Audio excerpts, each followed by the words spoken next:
personne d'autre a changé que soi-même. Neville Goddard a un concept en anglais qui s'intitule Everyone is you pushed out. Une traduction la plus proche qu'on puisse faire en français, c'est tout le monde est un miroir de toi. Ce qui veut dire qu'en fait, les circonstances extérieures, les personnes qui peuvent avoir des mauvaises intentions, sont simplement des miroirs de nous-mêmes et de nos propres intentions. Pour illustrer ce concept, je vais lire ce chapitre. Et je me consacre moi-même à toi, pour eux, pour qu'ils soient à leur tour consacrés à toi par la vérité. Jean 17, 19. L'idéal que nous servons et que nous tendons à atteindre ne peut se manifester à moins qu'il évolue en nous-mêmes. Je vais vous parler à nouveau en insistant de l'une de mes expériences que j'ai déjà partagées.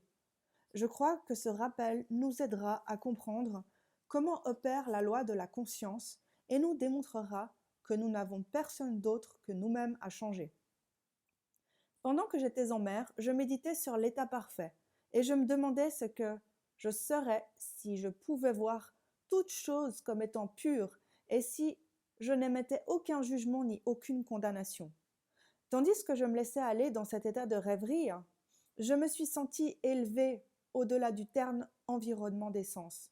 La sensation était si intense que j'eus l'impression d'être un être de feu, dans un corps d'air. Des voix semblables à un chœur du paradis, qui me rappelaient celles de ceux qui ont vaincu la mort, chantaient « Il s'élève, il s'élève !» Et intuitivement, je savais qu'elles parlaient de moi.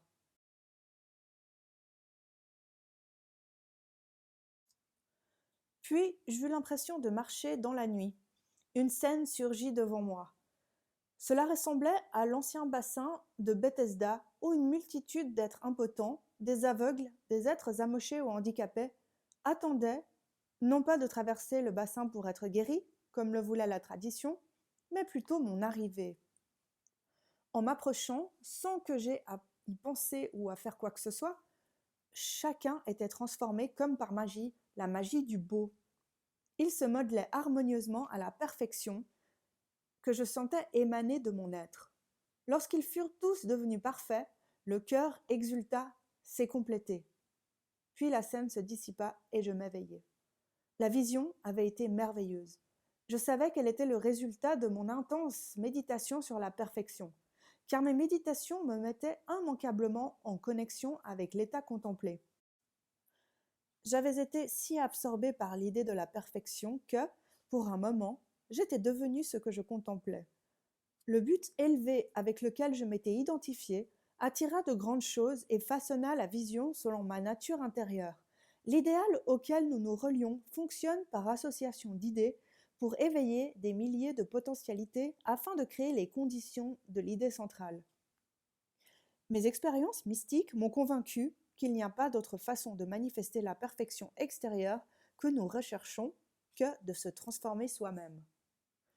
Dès lors que nous parvenons à nous transformer, le monde fond, comme par magie, devant nos yeux, et se remodèle lui-même en harmonie avec ce que notre transformation affirme. Dans la divine économie, rien ne se perd. Nous ne pouvons rien perdre de ce qui est sauvegardé dans la sphère où toute chose vit naturellement. Il n'y a aucun pouvoir de transformation dans la mort. Que nous soyons ici ou ailleurs, nous façonnons le monde qui nous entoure par l'intensité de notre imagination et de notre ressenti, et nous illuminons ou assombrissons notre vie selon les concepts que nous entretenons en nous. Rien n'est plus important que la conception que nous avons de nous-mêmes, particulièrement du concept de l'être supérieur en nous. Ceux qui nous aident ou nous ralentissent, qu'ils en soient conscients ou non, sont les serviteurs de cette loi qui façonne les conditions extérieures selon notre nature intérieure. C'est notre conception de nous-mêmes qui nous libère ou nous contraint, même si la loi utilise des agents extérieurs dans le monde physique. Parce que la vie modèle le monde extérieur pour qu'il reflète notre état d'esprit, nous ne pouvons pas créer la perfection extérieure que nous espérons à moins de nous transformer nous-mêmes. Aucune aide ne vient de l'extérieur. Les collines qu'il nous faut gravir sont intérieures. C'est vers notre conscience que nous devons nous tourner. la seule et vraie réalité, la seule fondation sur laquelle tout se bâtit et se comprend. Nous pouvons compter sur la justice de cette loi pour nous donner seulement ce que nous sommes intérieurement. Essayer de changer le monde avant de modifier notre conception de nous-mêmes, c'est lutter contre la nature même des choses. Il ne peut y avoir de changement à l'extérieur s'il n'y a pas d'abord de changement à l'intérieur. Tel à l'intérieur, tel à l'extérieur. As within, so without. Je ne fais pas preuve d'indifférence philosophique lorsque je suggère que nous devons nous imaginer nous-mêmes comme étant déjà ce que nous voulons être, vivant dans une ambiance intérieure de grandeur, au lieu de chercher à utiliser des éléments ou des arguments physiques pour créer le changement désiré. Tout ce que nous faisons sans un changement de conscience n'est qu'un futile réajustement de surface. Peu importe nos efforts, nous ne pouvons pas recevoir plus que nous imaginons et croyons comme étant vrai. Protester contre ce qui nous arrive est protester contre la loi de notre être et notre pouvoir sur notre propre destinée. Les circonstances de ma vie correspondent trop à ma conception de moi-même pour ne pas avoir été formée par mon propre esprit à partir d'une dimension supérieure de mon être. Si je souffre à cause de ce qui m'arrive, je dois chercher en moi la cause et accorder mon état intérieur avec ce que je désire être et vivre. Une intense méditation crée une communion avec l'état contemplé. Durant cette communion, nous avons des visions et des expériences et nous agissons selon notre nouvel état de conscience.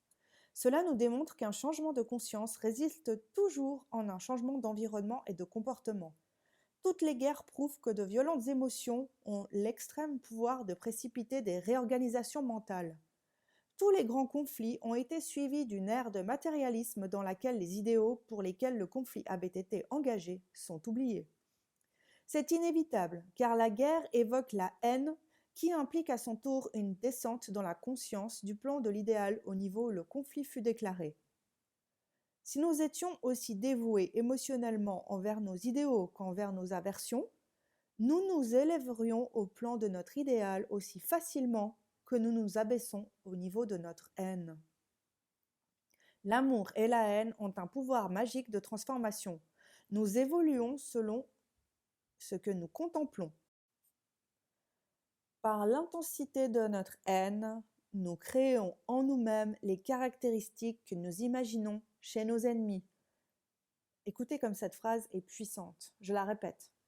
Par l'intensité de notre haine, nous créons en nous-mêmes les caractéristiques que nous imaginons chez nos ennemis. Les qualités se meurent d'un manque d'attention.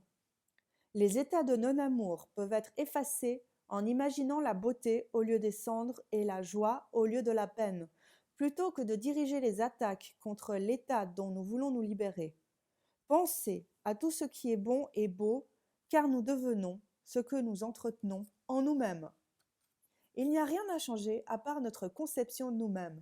Dès que nous y parvenons, notre univers extérieur se dissout et se reforme selon le changement de notre conscience.